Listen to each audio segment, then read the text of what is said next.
Na verdade, isso vale para todo mundo, qualquer dúvida, né? Podem me interromper, mas qualquer coisa que alguém escreva no chat, depois você me interrompe e eu dou uma olhada. Não, com certeza, pode deixar que eu faça a moderação, né? Então, Tá, gostaria de agradecer a presença de todos e todas, né, que se inscreveram aí no minicurso. Em breve eu mando a lista de presença no chat, para vocês preencherem, né? Então, é com grande honra que a gente recebe, né, o professor Luiz da Fonseca. Ele tem graduação, mestrado e doutorado pela Estadual de Campinas, né, em matemática aplicada e computacional. É professor do Cefet desde 2016. Uhum. E trabalha na área de matemática aplicada, né? Já trabalhou no Canadá, entre outros lugares. É uma honra ter, eu acho que é um minicurso muito interessante para os nossos alunos de graduação. Acho que cada vez mais a gente tem que se atualizar, né? Então eu fico muito feliz que aceitou o nosso convite, né? E muito feliz com esse minicurso. Tá? Então, como a gente já começou um pouquinho mais tarde, sem mais delongas, passo a palavra para o professor Luiz, mas agradecer novamente sua presença. Obrigado pelo convite. Só um detalhe, eu fiquei como substituto em Florestal. Fiquei um pouco mais que um semestre. Antes de vir para o Cefet, eu fiquei como substituto em Florestal. Em Florestal é realmente, desculpa, mas eu já conheço mais o campus do que eu, porque eu estou um ano e meio. Eu tive a oportunidade de estar lá, né? Eu vou compartilhar aqui minha tela.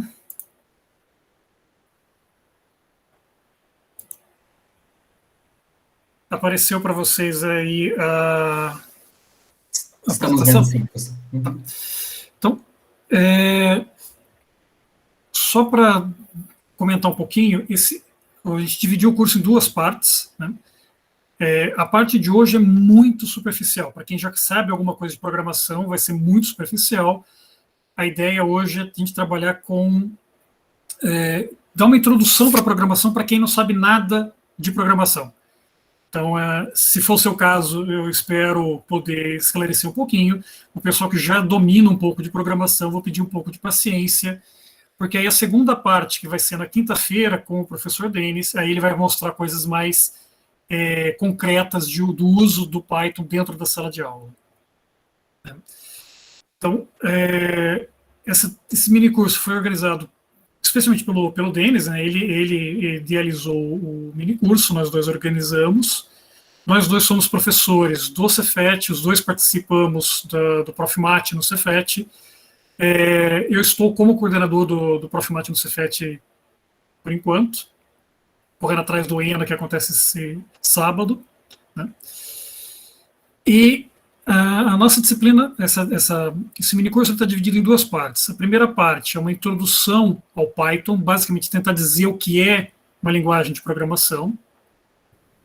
E aí a segunda parte com o Denis é aplicar o Python para a sala de mostrar exemplos um pouco mais concretos do uso da linguagem de programação dentro da sala de aula. Então, primeira coisa que eu vou fazer é tentar dizer o que é uma linguagem de programação, o que significa programar, né? Bom, fiquem à vontade para me interromper a qualquer momento. De vez em quando eu vou fazer uma pausa e pedir para vocês, para alguém fazer um barulho para eu saber que a minha conexão está em pé ainda. Então, todos comigo? Estão me ouvindo? Estamos te ouvindo, sim. Então, como o público é um grupo de matemática, né, a pessoa que está estudando matemática, se formou em matemática, uma coisa que a gente fala muito dentro da matemática são algoritmos, né? Que o algoritmo é um procedimento para resolver um problema. Mas não é qualquer procedimento, ele tem algumas características específicas, né? Mas isso já está acontecendo historicamente, né? A gente tem registro, a gente tem lá, os babilônios já tinham, já usavam esse algoritmo da divisão 2500 antes de Cristo. No século IX, esse cara aqui, que eu não vou me atrever a pronunciar o nome dele, um matemático árabe, que ele escreve um livro, né, que vai dar origem ao que a gente chama de algoritmo.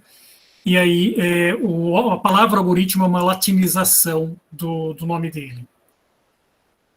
E o que a gente tem hoje, né, a teoria atual do que significa ser um algoritmo foi desenvolvida pelo Alan Turing. Né? Tem até o filme contando a história dele, né? Todos os nossos computadores, todos os computadores modernos são máquinas de Turing. Né? O algoritmo, basicamente, é aquilo que uma máquina de Turing consegue entender. Mas, então, a ideia de algoritmo já está aí faz tempo. Né? Mas o que é? Né? O que é um algoritmo? Então, ele é uma sequência finita de passos. O algoritmo tem que terminar, ele não pode demandar uma quantidade infinita de iterações, de passos. Não pode ter nenhuma ambiguidade. Você tem que ter uma garantia de solução. Né? E aí a pergunta, o que são esses passos? Né? Quando eu tenho um algoritmo, por exemplo, um algoritmo da divisão, ou um algoritmo para resolver um determinado problema, o que são os passos possíveis? Essa é a resposta que o Turing deu. Né? Simplificando, os passos possíveis são passos que uma máquina de Turing consegue resolver. Mas aí por que eu estou falando sobre isso? Porque programar é escrever algoritmos. Né? Então, o que é programação? O que é o ato de programar? É escrever um algoritmo em uma determinada linguagem de programação. E aí, quando você está fazendo isso, você escolheu uma linguagem de programação, os passos que você pode utilizar para implementar esse algoritmo são as instruções definidas na linguagem.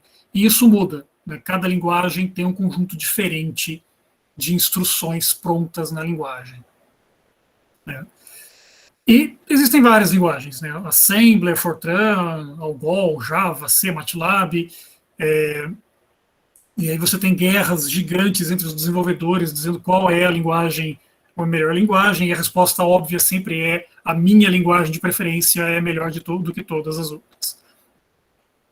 E o que a gente vai fazer é escolher trabalhar um pouquinho com Python. Né? O principal motivo para escolher o Python é porque ele é a linguagem da moda, né? Ele é atualmente a linguagem das linguagens mais populares, além de ter várias outras vantagens. Né? Então, a gente vai tentar explicar um pouquinho o que é o Python e como que ele funciona. Até aqui tudo bem? Alguma dúvida? Acho que tudo tranquilo por enquanto, professor.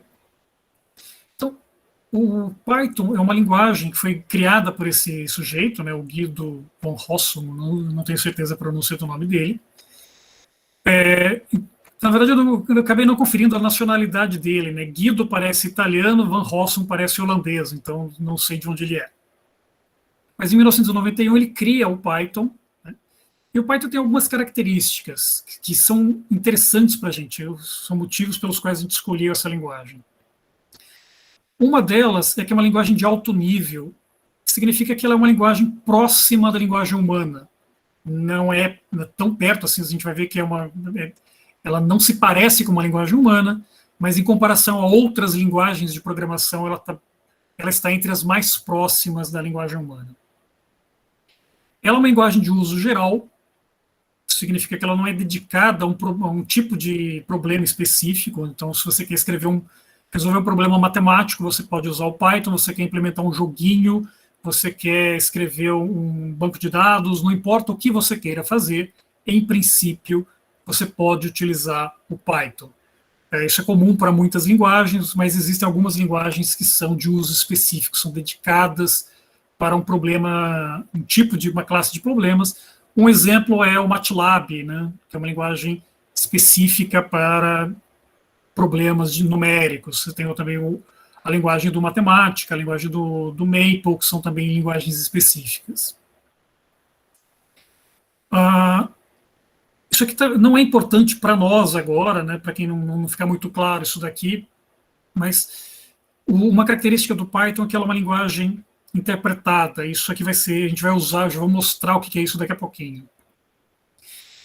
Grosso modo, significa que ela não precisa ser compilada. Compilar um programa é o processo de você escrever o código, né, você escreveu o algoritmo na linguagem que você quer, e aí você roda um programa que é um compilador, e o compilador transforma esse código em um executável.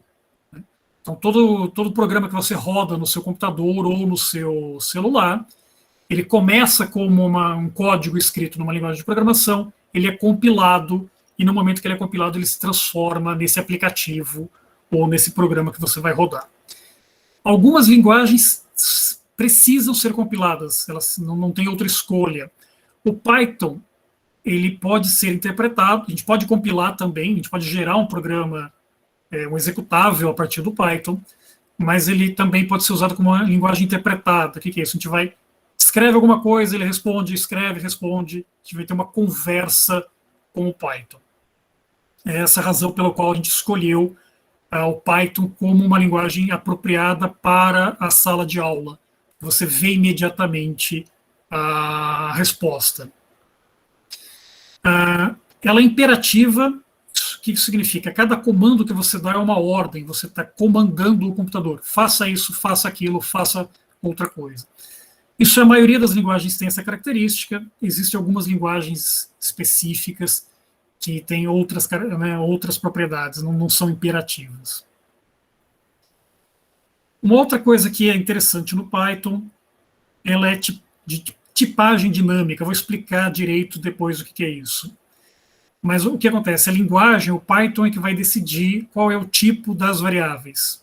Então, para quem isso não fez sentido nenhum, guarda aí, que eu vou explicar o que é variável, o que são tipos de variáveis, e aí a gente fica claro daqui a pouquinho o que isso significa.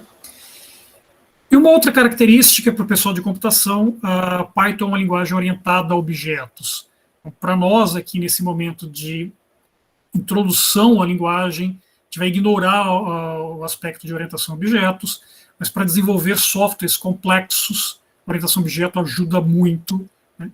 E aí, descrevendo a orientação a objeto de forma muito superficial, significa que a gente pode criar novos tipos. Né? E aí são novos tipos de variáveis. Eu posso criar objetos novos, estruturas novas na linguagem. Essas duas últimas, eu vou dar exemplos disso depois, aí vai ficar um pouquinho mais claro. Até aqui tranquilo? Alguma dúvida? Posso seguir? Só o Bruno Moreira observou que o Guido Van Hulsen é holandês. Tá, obrigado. E o Pedro Carvalho demonstrou seu amor pela linguagem. Pai. Isso é comum com os desenvolvedores, eles normalmente adotam uma linguagem e se apaixonam por ela. O que é bom, que você pelo menos trabalha com alguma coisa com que você gosta. O que a gente vai usar aqui, se vocês quiserem acompanhar, eu vou usar o Google Colaboratory, que a gente chama de Colab. Na verdade, é uma interfacezinha, o que a gente chama de IDE, né? IDE é um ambiente de desenvolvimento para uma linguagem. Existem vários. Né? A vantagem do Colab, que é esse link que está aí, né? Tá o QR Code, o link do Colab. Se você entrar no Google e colocar Colab também, ele acha de primeira. A vantagem é que a gente consegue rodar Python sem precisar instalar nada no computador. Né? Então ela roda diretamente no navegador, né, no Firefox, Chrome, Edge, qualquer um que você esteja utilizando. Você vai precisar de uma conta Google, né, a sua conta do Gmail, porque esse Colab ele pertence a Google. Né? Então, se você tem uma conta Google, Gmail, automaticamente você tem acesso ao Colab. E ele vai salvar os notebooks. Os notebooks são os locais onde nós escrevemos o código Python dentro do Google Drive. Para quem já conhece um pouquinho, o Colab ele implementa o Jupyter para o Python dentro dessa interface do Google. Então, quem está executando todos os códigos é um computador lá na Google e a gente só te traz a resposta. Quem quiser, você pode instalar no seu computador também. Tem o Spider, tem o próprio Jupyter, tem várias interfaces de desenvolvimento que você pode instalar no seu computador e rodar isso no seu computador. Então, eu vou mostrar o Colab para vocês, só antes eu estava esquecendo de um detalhe. Deixa eu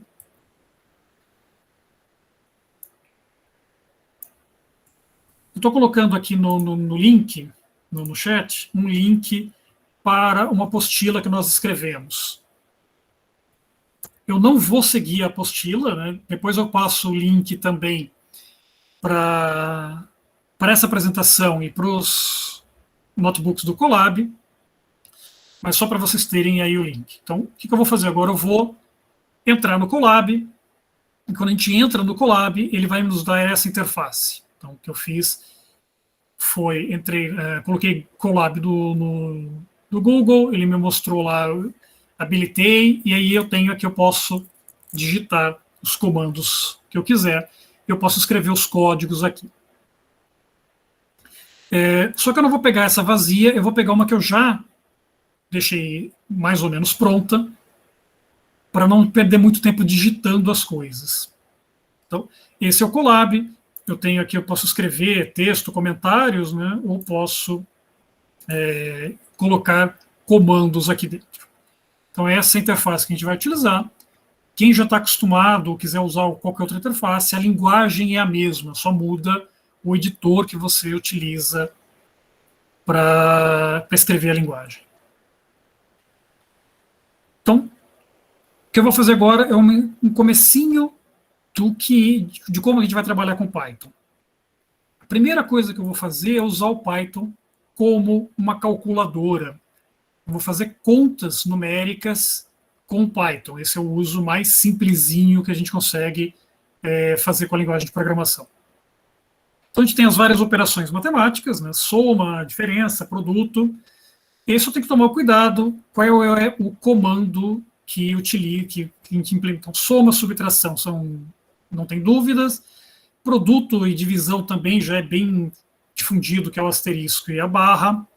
A potência muda de linguagem para linguagem, cada linguagem vai ter um comando diferente para potências. No Python, a gente tem dois asteriscos. E o Python também oferece várias outras operações, eu estou acrescentando mais duas aqui. O barra, ele calcula a divisão inteira, e o porcento, né, ele está usando o símbolo de porcento para calcular o resto da divisão. Um símbolo de porcento aqui não significa porcentagem. Então, o que eu vou fazer é entrar aqui no Colab e rodar essas coisas. Todo mundo acompanhando? Posso começar? Tá tranquilo? Por aqui, tranquilo. Tá, Ju. Então, eu estou escrevendo aqui. Opa, desculpa, alguém levantou a mão, desculpa. Diga, fala. Bruno Gonçalves, né? Sim, boa noite, licença. Não, é porque, assim, nessas duas últimas funções de quociente inteiro e resto da divisão, eu não entendi bem a aplicação disso na programação. Depende do que você quer fazer. Muitas vezes você quer, por exemplo, você está trabalhando com índices, né? E o índice tem obrigatoriamente que ser um número inteiro. Ou às vezes você quer repetir, você precisa fazer algo 100 vezes, e você consegue fazer isso de 30 em 30 vezes, de 30 de cada vez. Você precisa saber quantos pacotes de 30 você vai utilizar, né? Então, esse é um tipo de uso que eu consigo imaginar de imediato aqui para essas operações. Acho que um problema clássico na matemática... Desculpa. Não, sim, seria... Um problema clássico na matemática, eu acho que é determinar se o número é primo ou não, né? Então, às vezes, tu vai querer que o resto da divisão seja zero. E se tu quiser fatorar esse número, tu vai querer obter o quociente, né? Sim, dá para escrever um algoritmo aqui utilizando esse...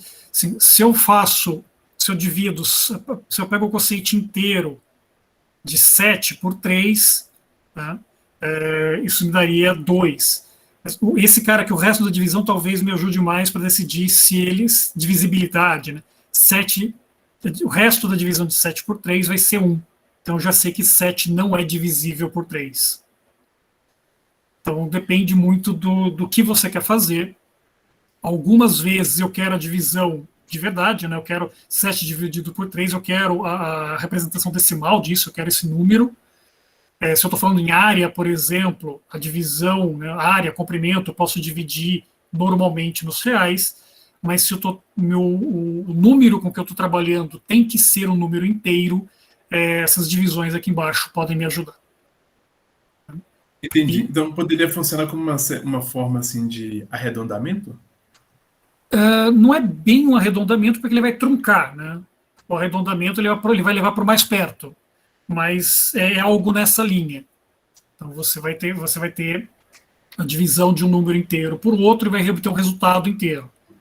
Entendi. Em muitas situações na programação você precisa que o objeto com que você está trabalhando seja um número inteiro. Um exemplo, por exemplo, é um índice. Imagina que você tem uma matriz e você quer saber qual é o elemento que está no meio dessa matriz. Você quer um elemento que está no meio dela. Você pega o número de linhas e divide por 2. Se o número de linhas é par, beleza. Se o número de linhas é ímpar, lascou. Né? Então, esse é o momento onde você poderia utilizar esses operadores. Entendi. Obrigado. Opa. Então, esclareceu? Posso seguir? Tem alguma dúvida? Acho que pode seguir, professor. Então, o que vai acontecer aqui no Colab? Eu digitei a operação que eu quero, né? E aí eu coloco Shift Enter e ele executa. Essa primeira vez vai demorar um pouquinho, né? Porque eu já tinha deixado esse notebook aberto e ele dormiu no meio do caminho. Né? Então, aqui, 7 mais 4, ele me dá a resposta 11. Eu posso fazer a divisão, a subtração, 7 menos 4. Eu posso também executar clicando no play aqui, né? Ele também me dá a resposta. Posso multiplicar. Bom, por engano, eu dei Enter. Aqui, se eu dou Enter, ele cria novas linhas, né? Para eu escrever outras instruções ali dentro. E divisão, 10 dividido por 3. Ele vai me dar uma aproximação. Então, aqui entra o primeiro detalhe, que na memória do computador só existem bytes. Né? Quando você compra memória, compra HD, você está comprando em megabytes, né, gigabytes. O que é um byte? O byte é um número inteiro entre 0 e 255. A única coisa que cabe na memória do computador, a única coisa que você consegue colocar na memória do computador é um número entre 0 e 255, um byte.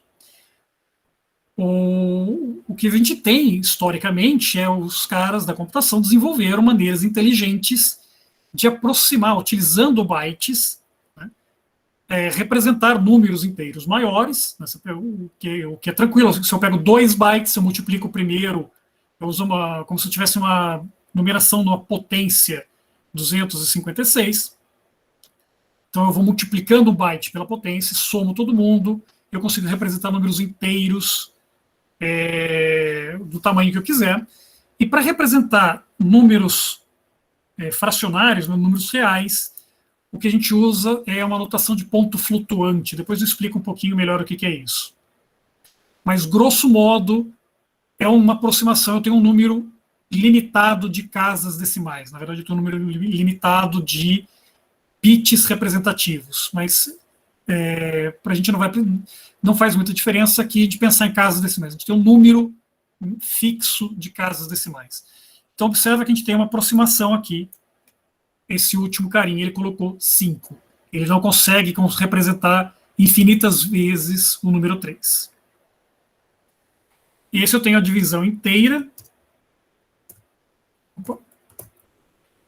Eu tenho 3...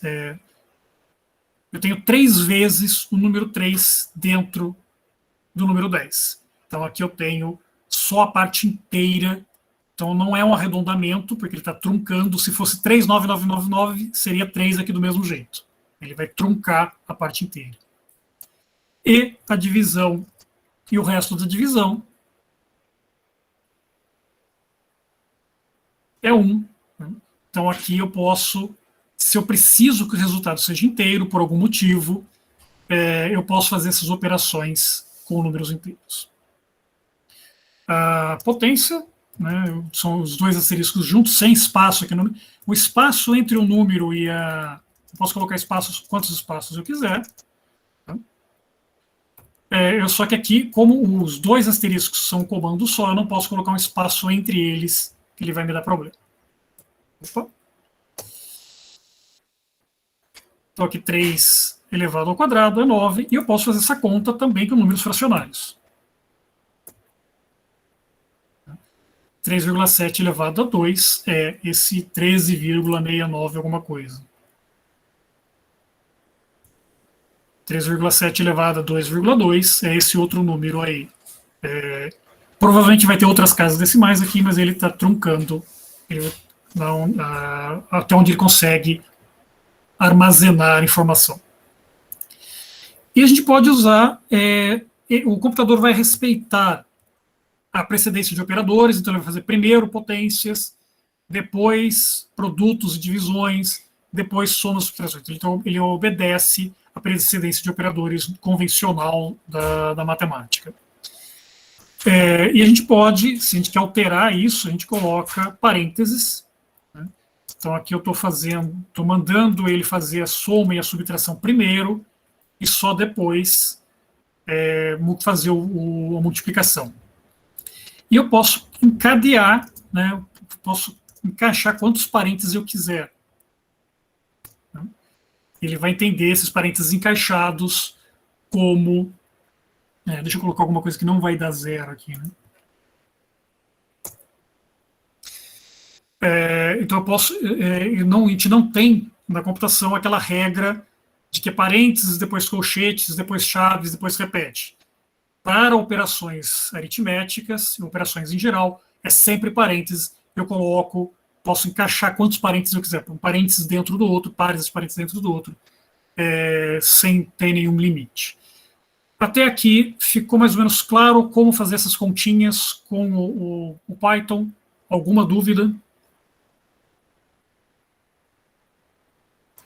Acredito que tudo tranquilo aqui pelo chat, pessoal. Tá, joia. Então, essas são as operações aritméticas normais, a gente usa elas de uma maneira mais ou menos intuitiva, né? Mais ou menos parecida com o que a gente trabalha na matemática. Agora eu vou apresentar algumas outras operações aqui, né, que é a operação de maior, menor, igual, e aqui as coisas, a linguagem de programação começa a se afastar um pouco da matemática. Então, quando eu dou aula para o pessoal da computação, eu costumo provocá-los dizendo que a computação é uma sub-área da matemática aplicada. Né? Porque, historicamente, a computação ela surge, né, ela nasce da matemática, mas ela ganha todo um corpo próprio e características próprias. Então, aqui, essas operações de maior, menor, elas têm relações, elas não são a mesma coisa que nós entendemos na matemática. Eu vou mostrar os exemplos para ilustrar o que eu quero dizer com isso. Para a linguagem de programação, essas operações são contas iguais a soma e subtração.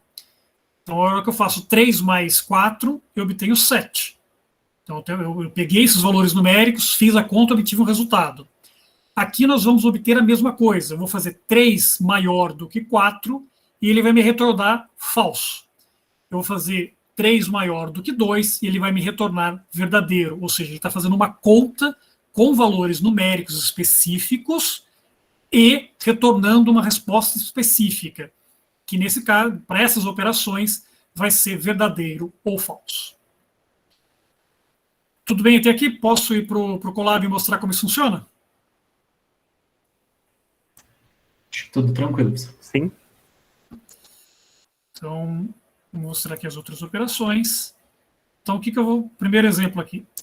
3 maior do que 4. Na hora que eu mando executar, ele me retorna falso, né, em inglês.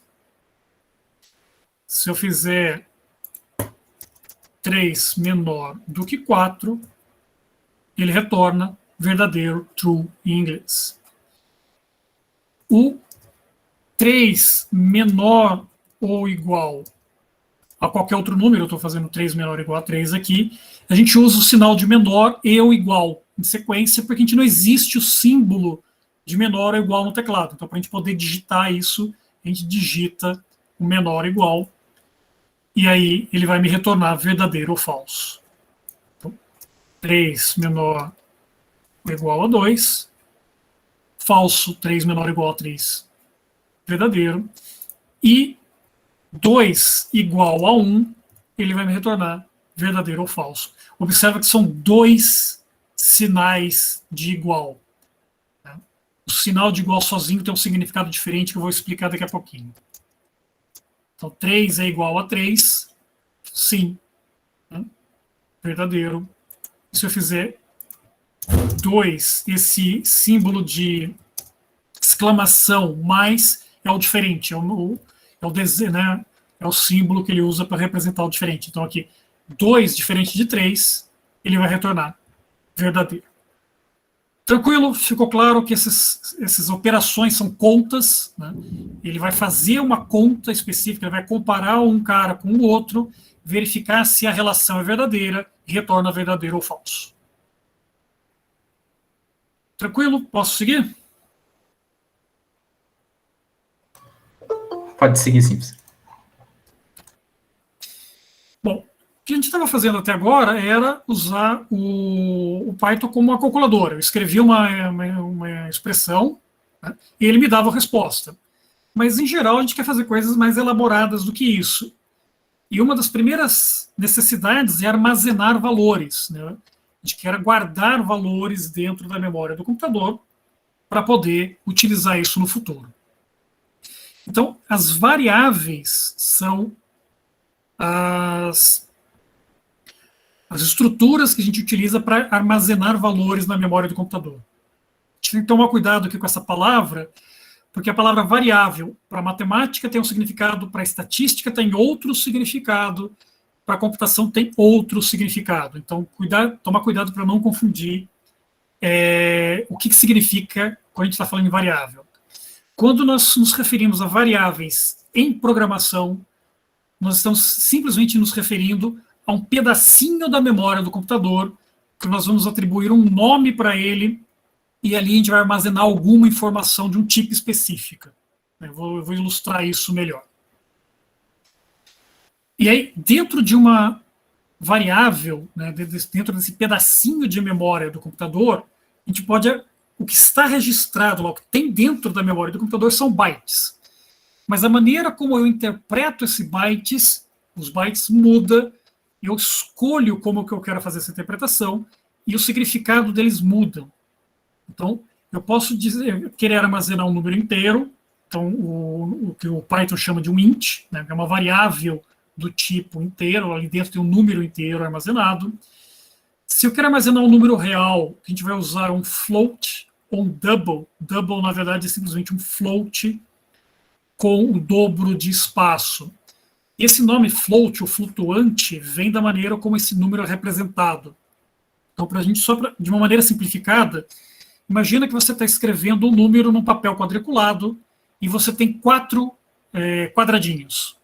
Então, você pode escrever 4 dígitos. Então, como que você vai representar números reais se você só tem 4 dígitos? Se você não põe vírgula em lugar nenhum, você tem um inteiro de 0 até 9.999. Como eu quero um número real, eu vou colocar uma vírgula. Se esse número real fosse... Se eu estou interessado em valores monetários, eu posso colocar vírgula depois da segunda casa decimal, que eu tenho centavos. Mas aqui o que vai acontecer? Eu quero poder colocar... Porque eu quero poder representar números muito pequenos e números muito grandes. Então, o que eu vou fazer? Eu vou pegar um outro quadradinho, eu tenho esses 4 quadradinhos originais, vou pegar um outro quadradinho onde eu vou colocar um outro número lá, e esse outro número me indica aonde eu vou colocar a vírgula. Então, eu posso colocar vírgula entre qualquer um desses 4 dígitos, ou posso colocar essa vírgula lá longe. Eu posso representar 0,0000000 e o número que eu quero. Simplesmente dizendo aonde que eu posiciono a vírgula. Então, isso a gente não vai precisar se preocupar com esse detalhe, né, para nós aqui, mas é interessante saber que não dá para representar número real no computador. É impossível representar um número real no computador. O que a gente representa são esses números com ponto flutuante, né? E, grosso modo, a precisão que a gente tem é 10 a menos 15. Qualquer coisa menor do que 10 a menos 15 não dá para representar na memória do computador convencional. A gente pode representar números complexos, texto, né, que a gente pode representar também. Texto para o computador ele chama de string. String em inglês significa uma cadeia, uma sequência, né? Então o computador enxerga o texto como uma sequência de letras. A gente pode armazenar uma resposta verdadeira ou falso, não booleano, ou a gente pode, entre várias outras coisas, uma que a gente vai brincar aqui, que a gente vai trabalhar, é um array. O array é uma tabela. Então pensa em uma matriz ou em um vetor. Você tem vários números armazenados numa tabela. É isso que o array vai produzir para a gente. E aí, como que nós usamos variáveis? Primeiro, a gente vai usar o operador de atribuição, que é esse igual sozinho. Então, eu vou colocar o nome de a variável, pode ser qualquer palavra aqui, né? Eu posso escolher qualquer palavra que eu queira. Geralmente, a gente não pode colocar letras acentuadas, nem espaços. Mas eu posso colocar um nome, posso colocar uma frase inteira como nome da variável. Professor, acho que temos uma pergunta no chat. Diga. Até que ordem vai a precisão do Python para números muito grandes? Bruno Moreira pergunta. Tá, eu não sei te dizer um valor para isso. Na verdade, isso não vai ser do Python, isso vai ser da máquina. Então, os computadores modernos, computador, né, que a gente tem aqui convencional, PCs em geral, o float tem 4 bytes e o double tem 8 bytes. E aí ele tem um arranjo, uma combinação. Então eu não sei dizer. Isso é fácil achar na internet. Depois eu procuro, se você colocar no Google, o maior número de ponto flutuante, o maior double possível, o Google te dá esse valor numérico. Eu não memorizei esse valor. Geralmente a gente pensa mais em número em casas decimais, porque normalmente não trabalhamos com números muito grandes. Se eu escolho a unidade, por exemplo, eu não vou trabalhar a distância Terra-Lua em centímetros. Eu escolho a unidade de medida que eu quero e eu sempre trabalho em torno do 1. Tá? Mas existe um limite, é um limite razoavelmente grande, mas eu não lembro ele de cor. Bom, desculpa por não ter uma resposta completa, mas esclareceu, era essa a dúvida?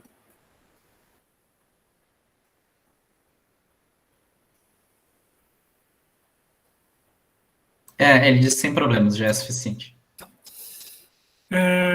Sim, mas para todas as aplicações práticas, você só não vai conseguir calcular o fatorial de 1000. Se você tentar calcular o fatorial de um número muito grande, vai estourar rapidinho esse máximo que ele consegue representar. É possível representar, mas aí você precisa de tipos especiais, você começa a lidar com situações mais particulares. Então, voltando aqui ao operador de atribuição. Esse operador costuma deixar os matemáticos meio confusos, então cuidado com ele. O que eu estou dizendo aqui? Eu estou criando uma variável, então lembra que variável para a computação é um espaço de memória, eu estou demarcando um espaçozinho de memória lá, colocando uma plaquinha A em cima dele, e eu estou escrevendo o número 3 lá dentro. Lá no começo, quando eu falei que o Python decidia o tipo de variável, o que ele vai fazer? O Python vai olhar para esse número 3, vai identificar o número 3 como um número inteiro e vai criar o A para armazenar o número inteiro. Essa segunda linha é a mesma coisa, eu estou criando uma variável x, poderia ser qualquer outra coisa aqui, né? Distância da minha casa até o centro da cidade, não importa. Geralmente a gente dá nomes para variáveis descrevendo a informação que elas armazenam.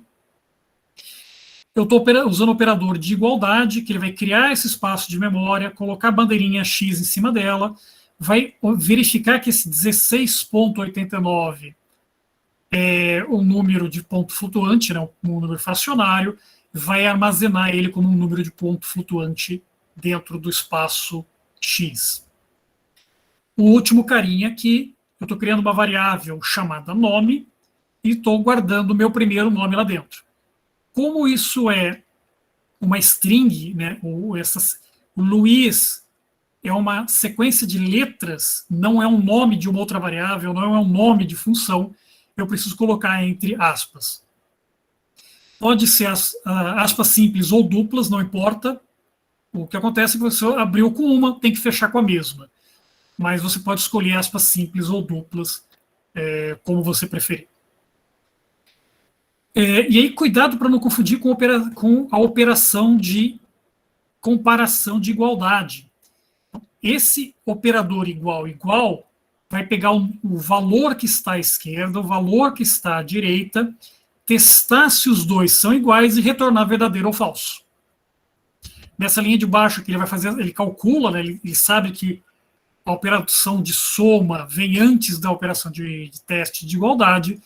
Ele soma 2 mais 2, 4, o resultado do lado direito é igual ao resultado do lado esquerdo, o resultado é verdadeiro.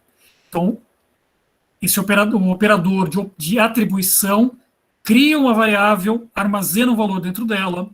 O operador de comparação verifica se os dois lados são iguais e retorna verdadeiro ou falso. Então, apesar de terem símbolos parecidos, e essa é a parte que confunde, na matemática nós utilizamos o mesmo símbolo de igual para os dois casos, né?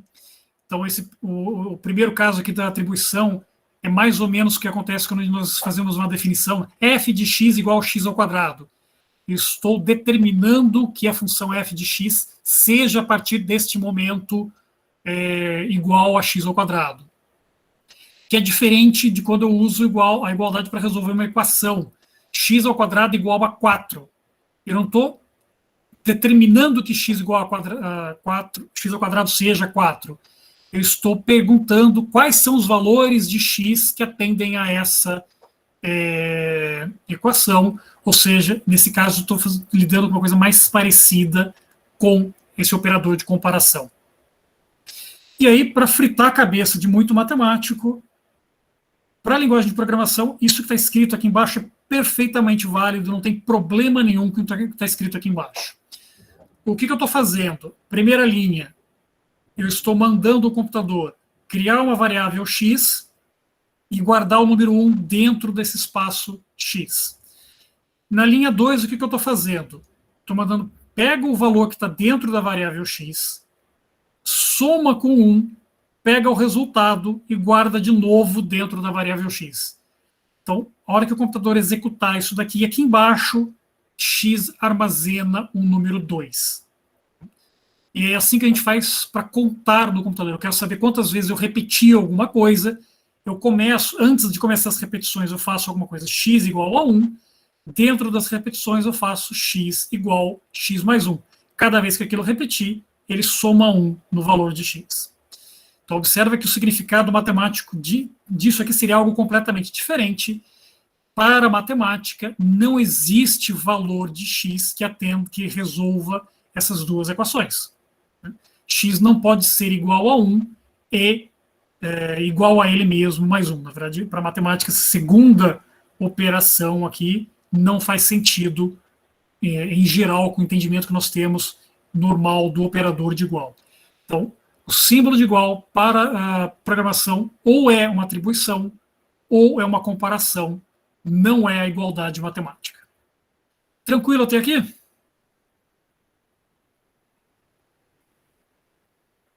Tranquilo, professor. Então vamos brincar, reproduzir isso dentro do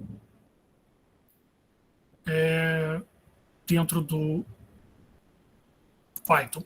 Então aqui, x igual a 3, ele armazenou na memória, observa que ele não respondeu nada, né? Observa que ele deu aqui o verdezinho aqui dizendo que foi feito, mas ele não escreveu nada, porque eu não mandei ele escrever nada. Eu mandei ele guardar 3 dentro de x. Se eu escrever o x sozinho aqui, ele retorna o valor que está lá dentro. Mas, em geral, isso é uma maneira ruim de perguntar o valor de uma variável. Normalmente, a gente quer uma frase, né, a gente quer usar esse valor de uma maneira mais que faça um pouco mais de sentido. Então, a gente usa uma possibilidade de o comando print. Né? Então, print, eu estou mandando ele escrever a string, o texto, x e o sinal de igual. Então, isso, entre aspas, é um texto com esses símbolos, e depois o valor da variável x. Na hora que eu executo isso, eu tenho a frase completa, né? X igual a 3. E aqui embaixo eu tenho a mesma coisa. Então, x igual a 1, escrevo o valor de x, x igual a x mais 1, escrevo o valor de x. Na hora que eu executo esse bloco aqui inteiro, ele responde x, que é o primeiro print, depois ele responde 2, que é o valor do x nesse segundo momento. Então, quando ele executou o primeiro print, x valia 1, quando ele executa o segundo print, o x passou a valer 2. Eu posso fazer contas também. Então, eu vou armazenar, raio é uma variável que vai armazenar um valor do raio, e eu quero calcular a área de uma circunferência. Então, a área igual, eu estou colocando à mão aqui um valor do π, tem maneiras melhores de fazer isso, eu vou mostrar depois, vezes o valor que tiver armazenado dentro da variável raio, elevado ao quadrado. Quando eu executo, ele me dá... Bom, na verdade ele não fez nada, ele fez a conta, armazenou na memória, e aí quando eu executo o print, eu estou colocando aqui uma string, né, para não ficar números soltos, eu poder ler a frase completa depois. Então, a área de círculo do círculo de raio 2 é 12,5, etc.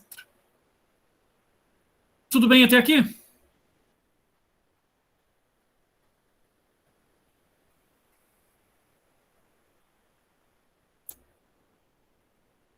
Posso fazer a mesma coisa com strings, né, com texto. Então, dentro da variável nome, eu guardei o meu nome, e aqui embaixo, depois eu escrevi, fiz um print com o conteúdo da variável, e aqui embaixo eu estou escrevendo uma frase, né, dizendo que o meu nome é Luiz. E a gente pode fazer operações com texto. Não são todos.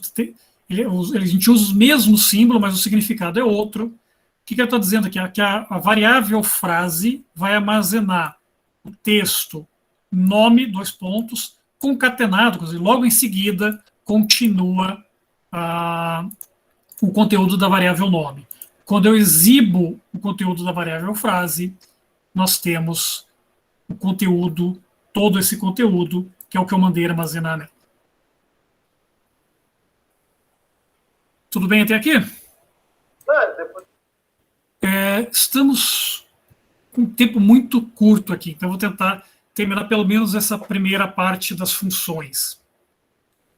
Então, o que nós temos até agora? Nós temos as operações convencionais, né? Temos variáveis que são espaços na memória do computador onde a gente pode armazenar informação, e nós queremos resolver problemas com essa informação. Ou seja, nós queremos implementar algoritmos.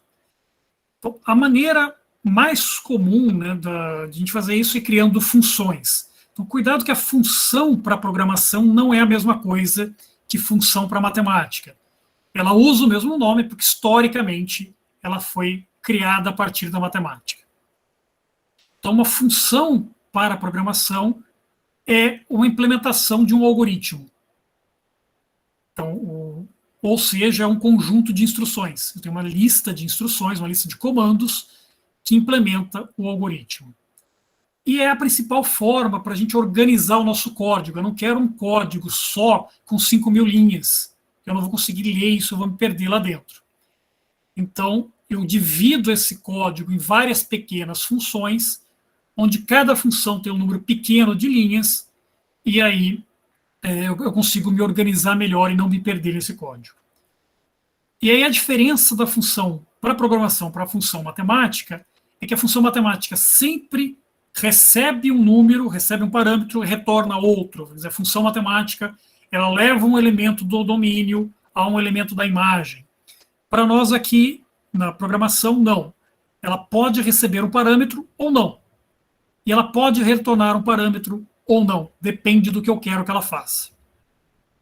E quando a gente cria várias funções, né, a gente chama esse grupo de funções de bibliotecas. Então, bibliotecas, a gente vai falar bastante de bibliotecas, a gente insere as bibliotecas, né, a gente carrega as bibliotecas, o que a gente está fazendo é carregando um conjunto de funções dentro da linguagem. E como é que nós criamos funções dentro do Python? Então, esse é o comando def, de definição, a gente define uma função, nós dizemos quais são os parâmetros que ela recebe, quais são os comandos que ela vai executar, e se ela retornar um valor, a gente coloca esse return, né, de retorno, e o valor que ela vai retornar depois. Cuidados que a gente tem que tomar. A linguagem de programação ela é rígida. Né? Então, sempre tem que terminar com 2 pontos. Se não tiver os 2 pontos aqui, vai dar problema. Ele vai te dar um erro. Você não pode colocar em nomes de variáveis, nomes de função, acentos, cedilhas, símbolos especiais. Isso geralmente cria confusão. E você também não pode ter espaço. Então, no lugar do espaço, a gente coloca o sublinhado, o underline. E isso é uma característica, uma característica do Python.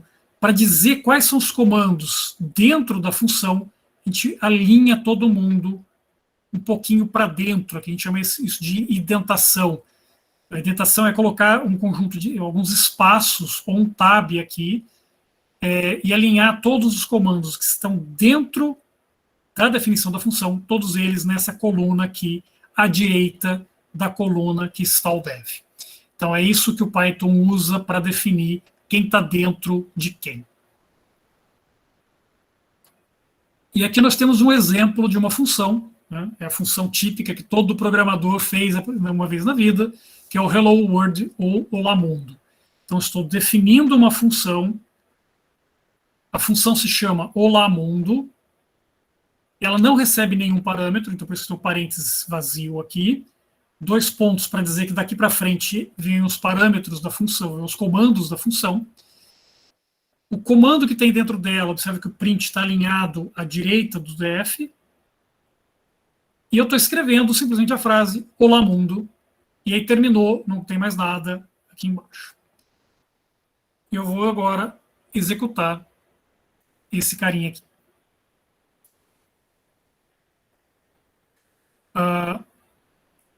Vamos ver, a gente tem 3 minutos. Então, a primeira função que nós já vimos é a print. Essa função print, ela escreve alguma coisa na tela.